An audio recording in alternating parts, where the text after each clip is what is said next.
And government-backed forces in Syria are nearly 2,000 U.S. troops. Thankfully, Defense Secretary James Mattis says none of them were in harm's way during last night's airstrikes.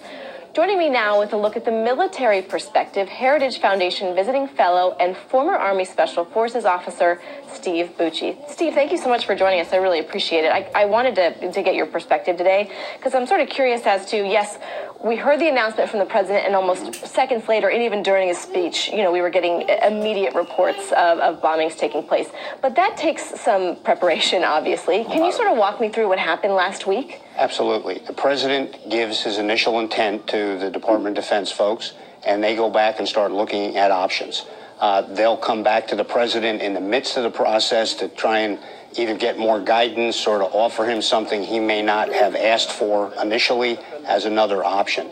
And then they just go through that process, and it took a week, which sounds like a long time, but for this kind of precision, was pretty darn fast. There's ping-ponging and then also bringing in other countries, because obviously this was a coalition effort. And that complicates it further. If it was unilateral, it's relatively simple. And also when you support. add others, we talked about where they had to go in. The other countries had to assist just because they weren't necessarily. We had to get permission from Qatar to fly out of their air base. There's airspace issues, those sort of things.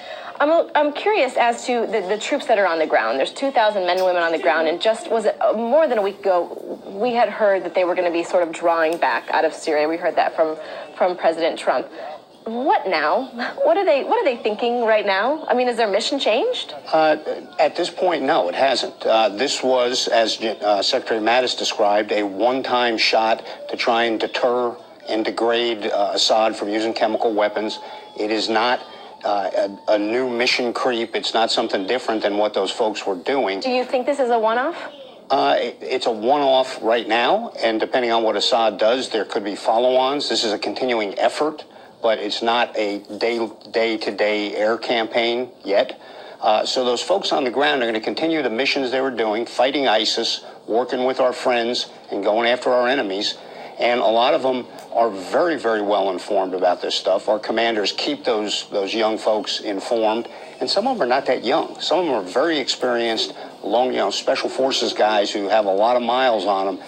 They get the politics. What does that do for your mindset? I mean, obviously, you're trained, and maybe it's just hard for me to fathom when you have to go from thinking that perhaps there's going to be withdrawal to there could be an escalation. We just don't know. I have made 20 deployments in my career on active duty. I came back on time, on schedule once out of those 20. So you're trained for those kind of changes happen all the time. Our folks are used to them. We have a professional military. They're not a bunch of draftees. They get this, and while they'd be happy to come home if the president said come home, they understand why they're there, and they want to do the right thing. They're the best in the world.